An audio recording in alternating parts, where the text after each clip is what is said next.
हम कर रहे हैं क्लास 12 की बिजनेस स्टडी का चैप्टर नंबर 4 प्लानिंग नियोजन।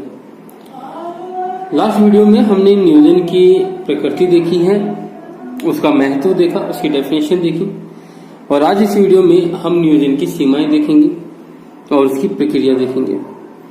अगर मैं बात करूं नियोजन की सीमाएं तो उससे पहले एक बात मैं बोलना चाहूंगा कि कोई भी चीज को आप ले लो, उसके दो साइड होते हैं हमेशा, एक पॉजिटिव साइड एक नेगेटिव। हर एक इंसान के अंदर, हर एक किसी भी टॉपिक के अंदर आपको उसके अच्छे पॉइंट भी देखने को मिलेंगे, उसके नेगेटिव पॉइंट भी देखने को मिलेंगे। यहाँ पे हम बात करेंगे नियोजन की सीमाओं की, और नियोजन की कुछ सीमाएं होती है। नियोजन करना जरूरी है, लेकिन फिर भी उसके कुछ नेगेटिव पॉइंट आपको ध्यान में रखने चाहिए। तो पहला पॉइंट जो हमें दिया हुआ है वो है नियोजन अलोचकता पैदा करता है, या आप इसको कह सकते हो कठोरता पैदा करता है। इसका सिंपल सा जो मीनिंग है वो ये है कि नियोजन अपने परिवर्तन लाने में थोड़ा सा वहां पे कमजोर पड़ जाता है। उसके पीछे का रीजन ये है कि आपने नियोजन करते वक्त इतना पैसा खर्च किया नियोजन करने में कि आपने पहले से ही सारी चीजें डिफाइन कर दी कि कौन करेगा, क्या करेगा, कब करेगा, कैसे करेगा।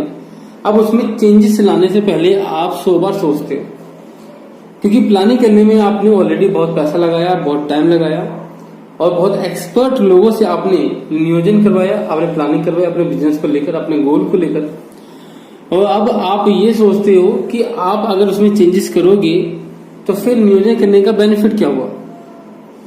नियोजन में चेंजेस क्यों लाए जाते हैं वो समझो। नियोजन में चेंजेस लाने के पीछे का रीजन ये होता है कि कुछ ऐसे तत्व होते हैं जिनका बिजनेस पे कोई कंट्रोल नहीं होता। एग्जाम्पल, जैसे हमारे कुछ बाहर के ऐसे तत्व, जैसे राजनीतिक तत्व, आर्थिक तत्व, आप इसका एनवायरमेंट का नाम दे सकते हो। ये ऐसे कुछ तत्व होते हैं जिसके ऊपर जो संगठन है, जो बिजनेस है, उनका कोई भी कंट्रोल नहीं होता। तो ऐसी कंडीशन में नियोजन असफल होने के चांसेस ज्यादा रहते हैं, क्योंकि आप नियोजन में परिवर्तन ला नहीं सकते और बाहर का जो वातावरण है वो आपके अकॉर्डिंग चल नहीं रहा। आपके अकॉर्डिंग से मेरा मतलब है कि जब आपने नियोजन किया था तो उसके अकॉर्डिंग जो आपने सोचा था कि ऐसे ऐसे होगा तो हम ये करेंगे, वो नहीं हो रहा। एग्जाम्पल, गवर्नमेंट ने एक्सपोर्ट इंपोर्ट का जो टैक्सेशन है वो इंक्रीज कर दिया, वो चेंज कर दिया। इसकी वजह से क्या हुआ कि आप अपने नियोजन में, आप अपने प्लानिंग में आपने पहले सोचा था कि टैक्सेशन जो है वो चेंज नहीं होगा। अब आप बाउंड हो चुके हो जो आपने नियोजन किया था उसके अकॉर्डिंग काम करने के, लेकिन रियलिटी में तो चेंज हो गया। तो ऐसी कंडीशन में आप अपने गोल को अचीव नहीं कर पाते। यहाँ पे कुछ दे रखा है आपको कि आंतरिक आलोचकता, बाह्य आलोचकता। मैं आपको बताऊं तो इसमें क्या लिखना है आपको।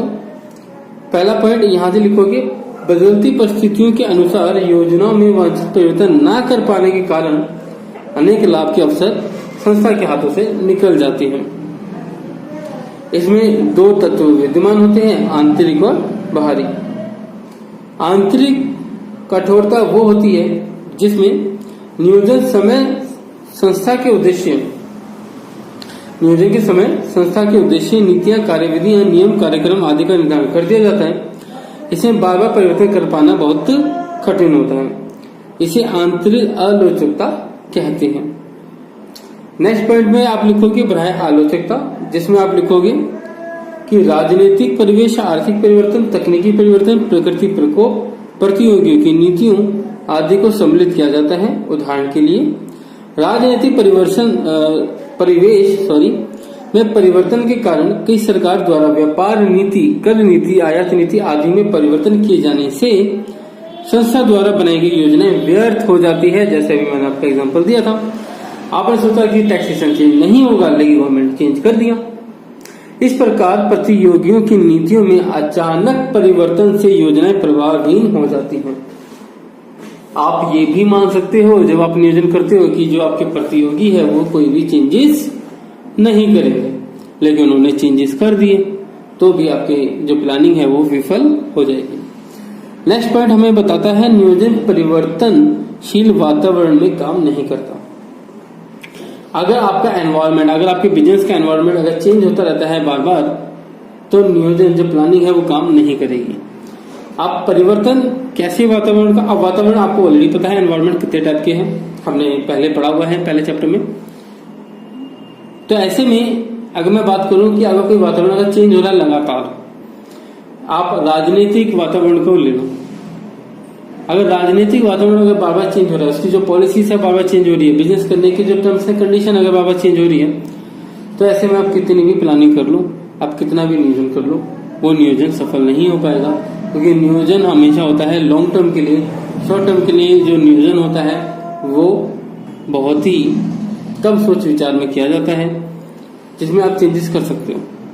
लेकिन यहाँ पे जो मुद्दा है वो है लॉन्ग टर्म नियोजन का। जब लंबे समय के लिए जब आप लक्ष्य निर्धारित करते हो तो उसको अचीव कैसे करोगे। शॉर्ट टर्म आप चेंज कर लेते हो आराम से, कोई भी संगठन चेंज कर लेता है शॉर्ट टर्म का, कि आज हम चाय नहीं पियेंगे, क्या दिक्कत है। आज हमारा जो प्रोडक्शन है वो 100 था, लेकिन उसको थोड़ा सा इंक्रीज करेंगे क्योंकि डिमांड है, तो 100 से 105 कर लेंगे। शॉर्ट टर्म में आप कर लोगे, लेकिन लॉन्ग टर्म नियोजन को आप चेंज नहीं कर पाते। तो यहाँ पे बताया गया है कि नियोजन परिवर्तनशील वातावरण में काम नहीं करता।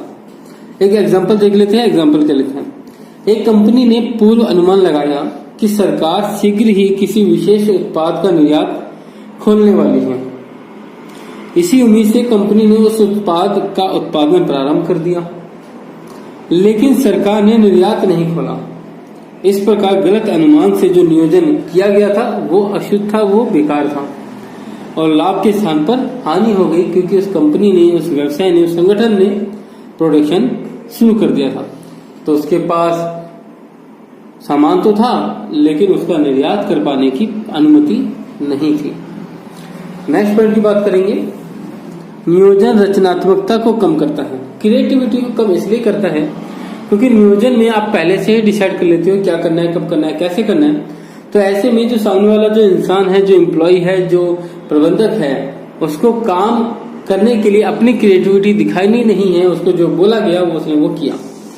जैसे गधा होता है, आप गधे को बता देते कि भैया इस रास्ते पे चलना है तो इस रास्ते पे ही चलेगा, वो आपसे कोई क्वेश्चन नहीं करता। इसी तरीके से बेटा जो नियोजन है, क्योंकि नियोजन में आपने पहले से ही डिफाइन किया हुआ है कि क्या करना है, कब करना है, कैसे करना है, किसके द्वारा करना है, तो ऐसे में आप कर्मचारियों के अंदर जो पहल की जो क्षमता है उसको आप समाप्त कर देते हो। कर्मचारी अपनी तरफ से सजेशन देना बंद कर देता है। यहाँ पे एक लाइन लिखी भी है कि नियोजन कर्मचारियों की पहल क्षमता का गला घोंट देता है और वह उनको लोचहीन ढंग से काम करने के लिए मजबूर करता है। नेक्स्ट पॉइंट है नियोजन पर अधिक लागतें आती है। जैसे मैंने आपको बताया था कि नियोजन एक बौद्धिक कार्य है और उसके लिए आपको बहुत पैसा खर्च करना पड़ता है, बहुत धनराशि आपको खर्च करनी पड़ती है और साथ में समय भी आपको खर्च करना पड़ता है। इसके पीछे आप एग्जांपल ये ले सकते हो कि जब भी आपको प्लानिंग करनी हो, जब भी आपको नियोजन करना हो, तो आप पास्ट के कुछ एक्सपीरियंसेस को लेकर आते हो, पास्ट के डेटा को लेकर आते हो। ऐसे लोगों को आप सिलेक्ट करते हो प्लानिंग बनाने के लिए जो फ्यूचरिस्टिक हो, जो भविष्य में झांक सके, जिनको अलग अलग कंपनियों के एक्सपीरियंस हो और ऐसे में उनकी भी सैलरी ज्यादा होती है इस चीज में। तो इसलिए वो कहा गया है कि नियोजन पर अधिक लागतें आती है। नेक्स्ट पॉइंट है नियोजन प्रक्रिया में अधिक समय लगता है। जैसे ऑलरेडी मैंने आपको बताया, पास्ट में जो भी आपको डेटा चाहिए उसको लाने में टाइम लेता है, उसको समझने में टाइम लगता है, बहुत सारी चीजें जिसमें टाइम लगेगा, देन उसके बाद प्लानिंग बनेगी। प्लानिंग कोई 1-2 दिन का काम नहीं है। प्लानिंग हम खुद तो कर सकते हैं 1-2 दिन का, क्यों? क्योंकि हमें तो बहुत शॉर्ट टर्म गोल्स अपने अचीव करने होते हैं, लेकिन संगठन को करने होते हैं लॉन्ग टर्म के गोल्स अचीव। तो ऐसे में उसको टाइम लगेगा, जो कि एक उसकी कमी को दर्शाता है। तो अगर आपको जल्दी में बिजनेस स्टार्ट करना है तो आप नियोजन नहीं कर सकते, आप लॉन्ग टर्म का नियोजन नहीं कर सकते। अगर आप नियोजन करोगे तो कहीं ना कहीं कुछ न कुछ उसमें कमी रह जाएगी और विफल होने के चांसेस उसके ज्यादा होंगे। लास्ट पॉइंट की अगर हम बात करें तो लास्ट पॉइंट हमें ये बताता है नियोजन सफलता की गारंटी नहीं देता और गारंटी देगा भी कैसे। फ्यूचर है, अगर मैं आपसे कहता हूं कि आप जहां भी पढ़ाई कर रहे हो, आप यूट्यूब पे पढ़ाई कर रहे हो, आप किसी ऐसे कोचिंग सेंटर में पढ़ाई कर रहे हो, किसी ऐसे टीचर के पास पढ़ाई कर रहे हो जो आपसे 1 लाख रुपए एक महीने का चार्ज कर रहा है, मान के चलो, बट गारंटी तो वो भी नहीं दे सकता आपके पास होने की। क्यों नहीं दे सकता? एक एग्जांपल मैं आपको समझाता हूं। मैं स्टूडेंट हूं और मैंने कहा कि मुझसे आप 1 लाख रुपए ले लो पूरे साल भर का और मुझे गारंटी दे दो कि मैं पास हो जाऊंगा, और लेकिन मैं पढ़ूंगा नहीं, तो क्या मैं पास हो जाऊंगा? क्या मैं पेपर अगर खाली छोड़ गया हूं तो क्या मैं पास हो जाऊंगा? सीबीएसई बोर्ड में तो नहीं हो पाएगा। कम से कम आपका जो दिल्ली की जो आपका बोर्ड है दिल्ली का, उसमें तो आप कम से कम पास नहीं हो सकते, बाकी की मुझे नॉलेज नहीं। तो जब तक आप एफर्ट नहीं करोगे तब तक कोई गारंटी नहीं। इवन आपके एफर्ट करने के बाद भी गारंटी नहीं है। डॉक्टर के पास जाते हो बेटा ऑपरेशंस कराने के लिए, पेशेंट दिल का ऑपरेशन है, दिमाग का ऑपरेशन है, अलग अलग बॉडी पार्ट का ऑपरेशन है, क्या वो डॉक्टर गारंटी देता है कि मैं आपको कंफर्म ठीक कर दूंगा? क्या कंफर्म ऑपरेशन करने के बाद आप जिंदा रहोगे? कोई गारंटी नहीं होती, क्योंकि ऑपरेशन से पहले आपसे एक फॉर्म साइन करवाया जाता है जिसमें बताया गया है कि अगर बाई चांस डेथ हो जाती है तो हम रिस्पॉन्सिबल नहीं होंगे। इतने सालों की पढ़ाई किया हुआ डॉक्टर भी अगर गारंटी नहीं दे सकता तो एक नियोजन आपको गारंटी कैसे दे सकता है? और गारंटी इसलिए नहीं दे सकता क्योंकि इसका जो रिजल्ट है वो फ्यूचरिस्टिक है, वो भविष्य में है। हो सकता है कि ये वीडियो बनाने के बाद भी लोग इस वीडियो को, बच्चे इस वीडियो को ना देखें। क्या गारंटी है कि ये वीडियो वायरल हो जाए? क्या गारंटी है कि ये वीडियो बच्चों को इतनी पसंद आ जाए कि बच्चे बार बार इस वीडियो को देखें? कोई भी गारंटी नहीं है। इसीलिए कहा गया है नियोजन सफलता की गारंटी नहीं देता, क्योंकि ये भविष्य में निर्धारित होता है। इस वजह से कंक्लूजन पढ़ लेते हैं, निष्कर्ष क्या होता है। नियोजन की सीमाओं का अध्ययन कर लेने पर यह निष्कर्ष नहीं निकाला जा सकता कि नियोजन अनावश्यक है अथवा यह एक विलासिता है जिसे केवल बड़ी संस्थाएं ही सहन कर सकती हैं। पहला पॉइंट जो उन्होंने बताया, उन्होंने कहा कि नियोजन अनावश्यक है।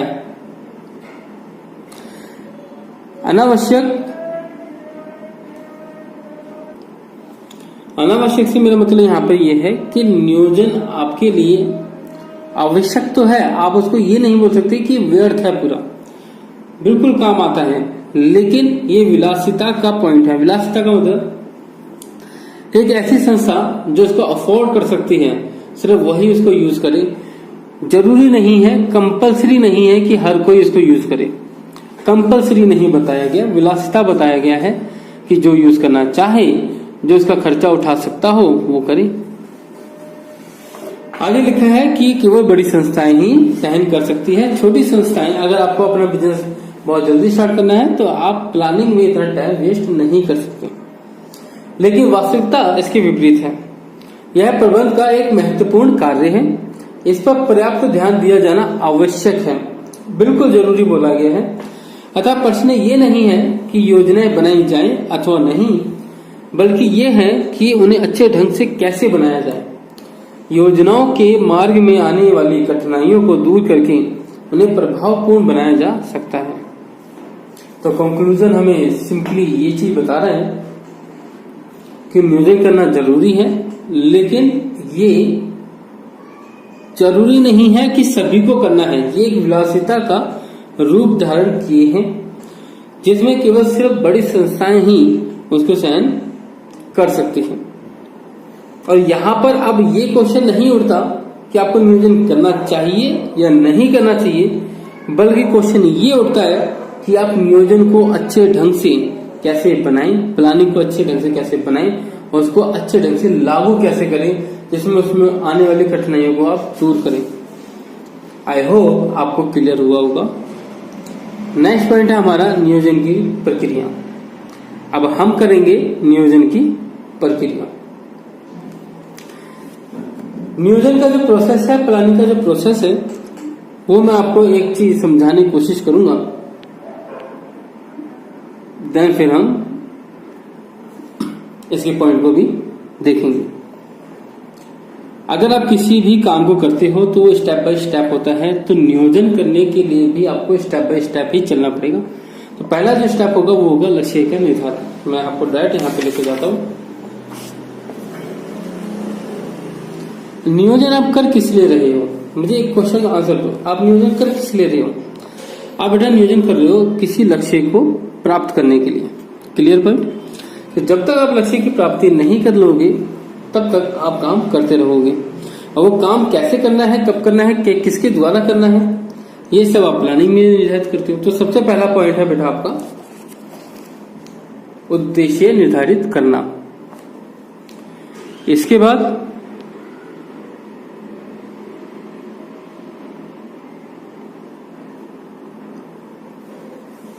आप आधार विकसित करते हो। आधार विकसित का मेरा मतलब है कि जो आपने उद्देश्य बनाए हैं, जो भी आप उद्देश्य प्राप्त करना चाहते हो, उसको लेकर आप पॉसिबिलिटी चेक करते हो कि क्या ये पूरा हो पाएगा। जो आपने लक्ष्य निर्धारित किए, क्या उसके लिए आपके पास पर्याप्त पूंजी है, क्या उसके लिए आपके पास पर्याप्त श्रम है, क्या उसके लिए आपके पास पर्याप्त क्या